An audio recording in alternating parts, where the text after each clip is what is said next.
Como cristãos e cristãs, temos o privilégio de sempre contar com a ajuda e a ação de Deus em todas as circunstâncias da nossa vida. Nesta perspectiva é que estamos tratando a série de mensagens neste mês, Sentimentos Transformados. Podemos contar com a ajuda e com a ação de Deus para transformar sentimentos que nos fazem mal, sentimentos ruins, danosos e prejudiciais presentes em nosso coração, transformar em sentimentos bons, construtivos, sentimentos que nos fazem bem. Você consegue identificar algum ou alguns sentimentos ruins presentes em seu interior? Você é consciente de sentimentos maléficos em seu coração em relação a alguma pessoa do seu convívio, a uma instituição, ou então em relação a você mesmo? Pior é quando sabemos que esses sentimentos estão em nosso interior, se fazem presentes em nosso coração e muitas vezes são mais fortes do que nós mesmos e acabamos sendo influenciados e as nossas atitudes, as nossas decisões são determinadas por estes sentimentos ruins. Deus pode e quer nos ajudar no sentido de ficarmos livres desses sentimentos e em vez deles, sentimentos bons, benéficos, que nos fazem bem, prevaleçam em nós, a fim de vivermos melhor e de acordo com a vontade de Deus. Um dentre vários sentimentos ruins que podemos sentir, presente no Salmo 42, que acabamos de ler agora há pouco, é o abatimento da alma, conforme o 5º versículo. Por que estás abatida, ó minha alma? Por que te perturbas dentro de mim? Este mesmo versículo se repete no final do Salmo 42, o versículo 11º, e está presente também no Salmo 43, no 5º versículo. Na verdade, os Salmos 42 e 43 formam um único salmo. Eles estão divididos na Bíblia que temos em mãos, mas é um único salmo, pois trata do mesmo assunto, do mesmo lamento, e que repete por 3 vezes as palavras do salmista, sendo consciente em relação ao abatimento de sua alma. Estes 2 salmos juntos, 42 e 43, podem ser divididos em 3 partes, sendo que no final de cada parte nós encontramos a afirmação: por que está abatida, ó minha alma? Por que te perturbas dentro de mim? Se considerarmos Salmos 42 e 43 como um hino, estas palavras sobre a perturbação da alma, o abatimento da alma, é o refrão. No final de cada parte, nós encontramos esta declaração consciente do salmista. A autoria desses 2 salmos é dada aos filhos de Corá. Os filhos de Corá eram bisnetos de Levi, portanto, eram levitas. E os levitas receberam de Deus a nobre missão de cuidarem da adoração no templo. Eles eram responsáveis por guardarem as entradas do lugar de adoração, conduzirem o povo à adoração e entoarem os hinos e os cânticos durante os cultos, durante as celebrações. O contexto literário dos Salmos 42 e 43 mostra que os filhos de Corá estão privados do ministério que foram chamados a executar. Eles estão impedidos de fazer aquilo que nasceram para fazer, por um motivo muito sério. Eles estão privados da adoração no templo e estão distantes do templo, razão então da alma abatida, da alma perturbada, da alma inconstante. Algum motivo forçou os filhos de Corá para o deserto, e longe do templo, longe de casa, eles se dirigiram para o deserto da Judéia, lugar de solidão, lugar deprimente, lugar sem vida, lugar sem alegria. Deserto também é sinônimo de ausência de esperança. Nesta condição é que os filhos de Corá descrevem o sentimento de profunda tristeza, de profundo lamento, relacionado ao abatimento, à perturbação, à inquietação da alma. No deserto, eles veem as corças em busca de água, busca esta que se transforma em desespero quando a água não é encontrada. Imagine você no deserto em busca de água e não a encontra. Daí vem a analogia no primeiro versículo, acompanhada de um testemunho pessoal muito bonito em relação a Deus. Como suspira a corça pelas correntes das águas, assim por ti, ó Deus, suspira a minha alma. A minha alma tem sede de Deus, do Deus vivo. Quando irei e me verei perante a face de Deus? A seguir, temos palavras que revelam uma profunda tristeza na vida destes homens, os filhos de Corá. Tristeza essa que se agrava pelo fato também de serem zombados. Assim diz o terceiro versículo: as minhas lágrimas têm sido o meu alimento dia e noite, enquanto dizem continuamente: o teu Deus, onde está? E na busca de conforto, em meio ao desespero, ao abatimento da alma, à ausência da esperança, em busca de conforto, os filhos do Corá se refugiam na lembrança de bons tempos, se fazem presentes, mas em vez de ajudarem, essas lembranças acentuam ainda mais o sofrimento daqueles homens. O versículo 4 diz o seguinte: lembro-me destas coisas, e dentro de mim se me derrama a alma, de como eu passava com a multidão de povo e os guiava em procissão à casa de Deus, entre gritos de alegria e louvor, multidão em festa. No quinto versículo, no encerramento desta que é a primeira parte do Salmo 42, os filhos de Corá caem em si, deparam-se com a difícil realidade que estão enfrentando, que estão vivendo, e dizem para si mesmos: por que está abatida, ó minha alma? Por que te perturbas dentro de mim? Uma outra tradução da Bíblia diz o seguinte: por que estás tão triste, ó minha alma? É bem possível que você já tenha passado pela difícil experiência do abatimento da alma.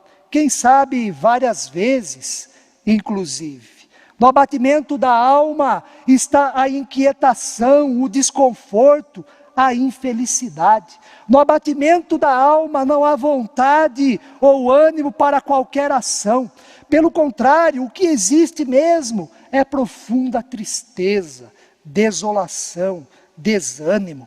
Na alma abatida está o lamento, o choro e a ausência de sentido ou de significância da própria vida. Vários são os motivos para o abatimento da alma, além daqueles que já foram destacados pela experiência dos filhos de Corá. O luto, a experiência do luto, pode abater profundamente a alma das pessoas. O fracasso profissional, ou então o fracasso familiar, fracasso nos estudos, são motivos para a alma ficar abatida. expectativas não correspondidas em diversas áreas da vida, aquilo que tanto ansiamos, desejamos, buscamos, mas que não alcançamos.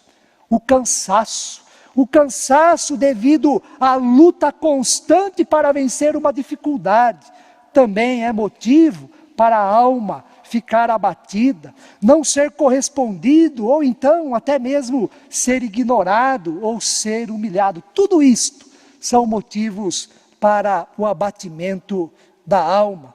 Em determinadas circunstâncias, o abatimento da alma é passageiro, dura por um tempo, e conforme o tempo vai passando, o abatimento vai desaparecendo. A dificuldade, a tristeza, a decepção vão sendo superadas e a alma volta à sua tranquilidade. No entanto, quando o abatimento da alma persiste, não vai embora, não é vencido, pelo contrário, vai aumentando este abatimento, essa tristeza, essa angústia, vai se agravando cada vez mais, nós então caímos na depressão. Muito se fala sobre a depressão em nossos dias, e não é por menos. Estima-se que 16% da população mundial já sofreu de depressão ao menos uma vez na vida. Está constatado que as mulheres são mais propensas à depressão do que os homens. O Brasil é um dos principais países no mundo com alto índice de depressão. E na atualidade, a depressão tem sido a causa da morte de milhares e milhares de pessoas, entre elas jovens e adolescentes.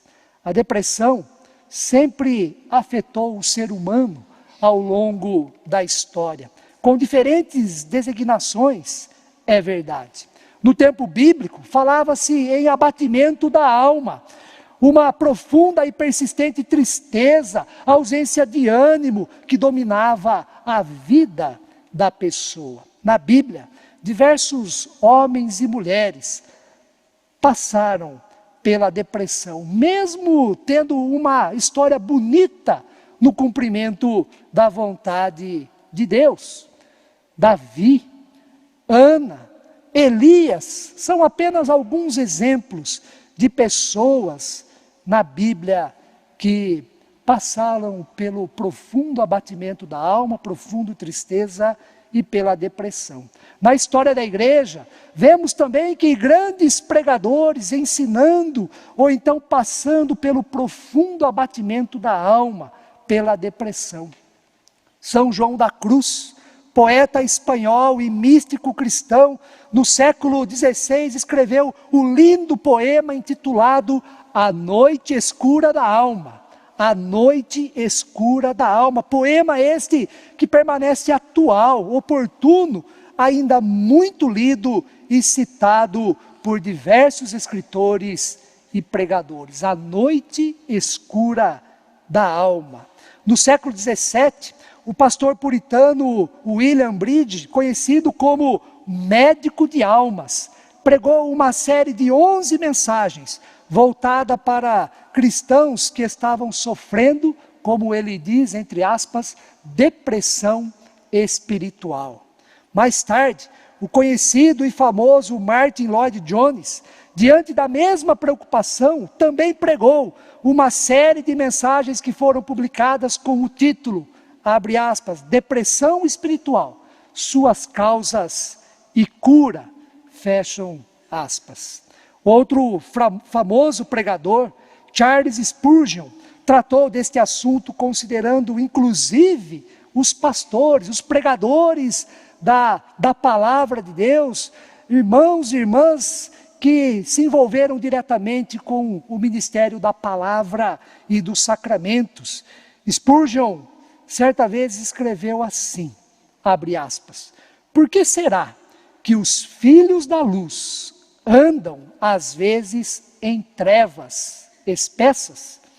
Por que será que os arautos da alvorada, aqui ele se referindo aos pastores, por que será que os arautos da alvorada, às vezes, se acham numa noite que vale por 10? Certa vez, ao pregar para os seus alunos, Spurgeon falou com propriedade sobre, entre aspas, as crises de desânimo dos ministros e deu o seguinte testemunho pessoal, abre aspas, sabendo pela mais penosa experiência o que significa uma profunda depressão de espírito, sendo visitado por ela frequentemente e a intervalos não demorados, achei que poderia ser consolador para alguns dos meus irmãos se partilhasse meus pensamentos sobre isso, para que os mais jovens não imaginem que algo estranho lhes acontece quando tomados em alguma ocasião pela melancolia, e para que os mais deprimidos saibam que a pessoa sobre quem o sol está brilhando jubilosamente nem sempre andou na luz. Fecha aspas. Quero encerrar esta mensagem sobre o profundo abatimento da alma, sobre a depressão, na perspectiva dos sentimentos que podem ser transformados com a ajuda e com a ação de Deus. Primeiro, depressão é uma enfermidade. O abatimento da alma, profunda tristeza no coração, falta de ânimo, de iniciativa, de vontade, é uma enfermidade. Aliás, uma grave enfermidade. Depressão não é capricho, não é brincadeira. A depressão não deve ser banalizada. Trata-se de uma enfermidade da alma que afeta todo o ser da pessoa. Cury, um dos escritores do nosso tempo, escreveu assim: nunca despreze as pessoas deprimidas. A depressão é o último estágio da dor humana. Depressão é enfermidade. Em segundo lugar, se é uma enfermidade, depressão não é falta de fé. Não é estar em pecado, embora a prática do pecado pode levar à depressão. Mas quem está enfermo da depressão não significa a marca escancarada do pecado em sua vida. Depressão não é punição de Deus, como já dissemos, é enfermidade que tem diversas causas e às vezes fatores que são até mesmo desconhecidos pela pessoa que sofre deste mal. Em terceiro lugar, é preciso buscar tratamento adequado. É preciso buscar tratamento adequado. Psiquiatra, terapeutas, remédios, tudo isto é importante para lutar e vencer a depressão. Considere tudo isto como meios proporcionados por Deus para vencer a depressão, porque nós cremos que todo conhecimento, todo recurso que dispomos e favorece a vida, a cura, a restauração do nosso físico, das nossas emoções, são formas de Deus nos abençoar. Todos nós, tomamos remédio, vamos a uma consulta, nos submetemos a um tratamento visando a cura das enfermidades que nos assolam. E com a depressão não é diferente, não é diferente. Não é louco quem procura um psiquiatra, quem sofre deste mal e vai buscar recursos nesse sentido a fim de vencer e lutar contra a depressão. Em quarto lugar, considere a espiritualidade para você vencer a depressão. Considere a espiritualidade, o abatimento profundo da alma. Cultive uma espiritualidade saudável. Busque a Deus, ore, espere em Deus, leia a Bíblia, leia bons livros também. Tudo isto é fundamental para lutar e para sair da depressão. Os filhos de Corá fizeram isto, e no mesmo versículo, que se repete por 3 vezes, nos Salmos 42 e 43, junto com o questionamento da alma abatida está a esperança, está a fé, está a confiança em Deus e a confiança de que Ele pode ajudar em todas as circunstâncias da vida e também diante da luta deste abatimento profundo da alma. Por que estás abatida, ó minha alma? Por que te perturbas dentro de mim? Espera em Deus, pois ainda o louvarei, a Ele, meu auxílio e meu Deus. Tenha esperança, alimente a esperança em seu interior, em seu coração, alimente a esperança em Deus. Ele pode te ajudar, Ele quer te ajudar, Ele é o nosso auxílio, Ele é o nosso socorro bem presente nos momentos de tribulação. Sentimentos transformados. Se você está abatido em sua alma, está cansado, está triste, está com um profundo desânimo, seja por qual motivo for, e se você está lutando contra a depressão, que Deus possa te abençoar, possa ajudar você e você possa ter novamente a alegria e a paz em seu coração. Esta é a nossa oração, este é o nosso desejo. E assim oramos para que Deus te abençoe. Nesse sentido, que o Senhor, o Deus da paz, continue nos abençoando todos os dias da nossa vida, principalmente diante das nossas dificuldades. Amém.